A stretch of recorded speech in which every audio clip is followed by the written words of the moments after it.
Attendez, je mets bien mon chapeau avant de parler de cette... avant de commencer en fait. Ok. Je crois que c'est déjà bon. Bon, bien des personnes qui me connaissent pas et d'autres qui me connaissent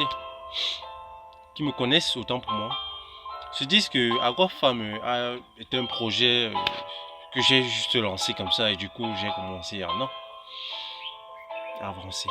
Non. J'ai connu des échecs les gars. Aujourd'hui je rigole en le disant mais c'est vrai. Sur les réseaux sociaux, vous savez, sur les réseaux sociaux, la plupart des personnes, des blogueurs ou encore des créateurs de contenu qui sont en ligne, ont tendance à vous faire comprendre je veux dire, la partie la plus douce de l'entrepreneuriat.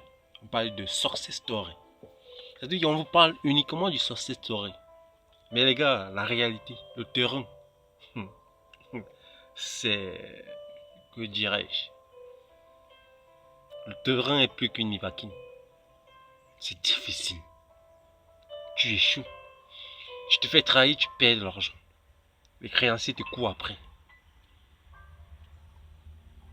J'ai lancé AgroFarm. AgroFarm, c'est un projet qui a été lancé depuis décembre 2022. En 2023, nous avons parlé du projet sur nos différentes plateformes. Nous avons initié le projet en 2023. On a échoué. On a perdu des millions de francs. On s'est dit, ok, ça va, ok, ça va. On a perdu l'argent, on a échoué. Les objectifs définis pour l'année 2023 n'ont pas été atteints. Ok, voici ce qu'on va faire. On va recadrer le tir et aller de l'avant.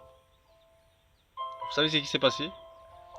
En 2024, nous avons lancé le projet. Nous avons continué à développer le projet. On a encore échoué. On se retrouvait parfois sans le sou. Il fallait chercher à gauche et à droite, passer des coups de fil un peu partout pour pouvoir trouver les fonds. Ça n'a pas été facile.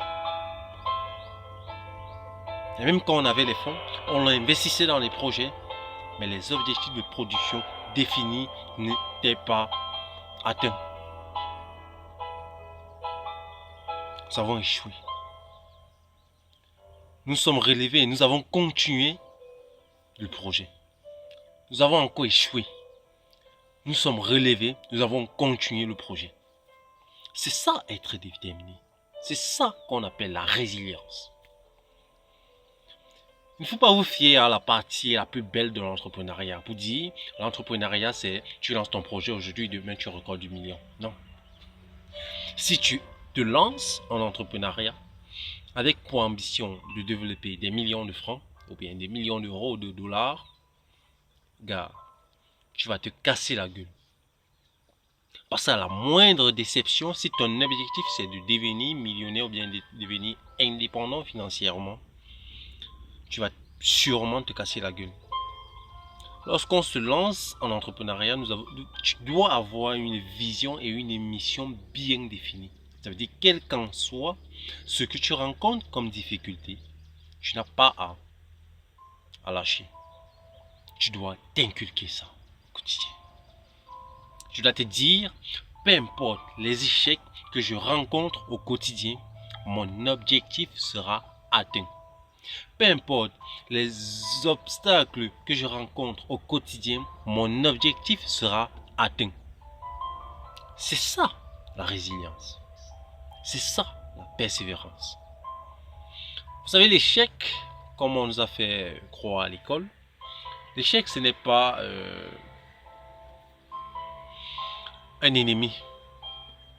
Très souvent à l'école, lorsque tu échouais, on te prenait comme un paria. On disait à ce gars, mais, ce mec, mais il faut absolument rien. Il ne peut pas être quelqu'un dans la société. Mais dans la vie, l'échec est une source d'apprentissage. L'échec est un processus qui te mène vers la réussite. C'est ça, la définition de l'échec dans la vie réelle. Donc si tu veux te lancer en business, oublie la philosophie qu'on t'a appris à l'école. Pour dire, lorsque tu échoues, ça veut dire que tu es un paria. Ça veut dire que tu ne peux rien faire. Ça veut dire que tu es un toto. Je vais utiliser cette expression. Mais dis-toi plutôt que l'échec, c'est un process. Si j'ai échoué, ça veut peut-être dire que la formule que j'ai mis, ou bien que j'ai adoptée, ou que j'ai appliquée, n'était pas la formule adéquate qu'il fallait pour pouvoir développer, ou bien pour pouvoir implémenter le projet que j'ai mis sur pied. Nous avons lancé AgroFarmer. Nous avons échoué.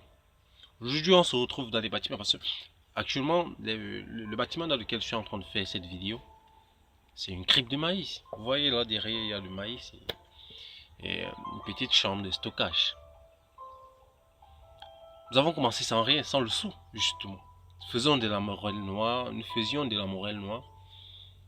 nous économisions, nous réinvestissions les revenus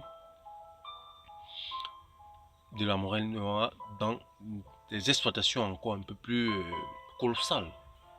Parce que c'est ça l'entrepreneuriat. À chaque fois que tu atteins un niveau, tu te fixes la barre un peu plus haut.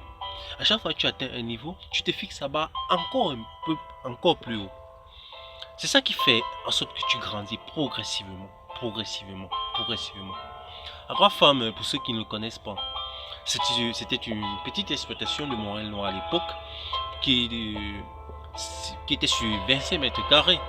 Aujourd'hui, AgroFarmer, c'est une entreprise qui exerce sur plus de 3 hectares.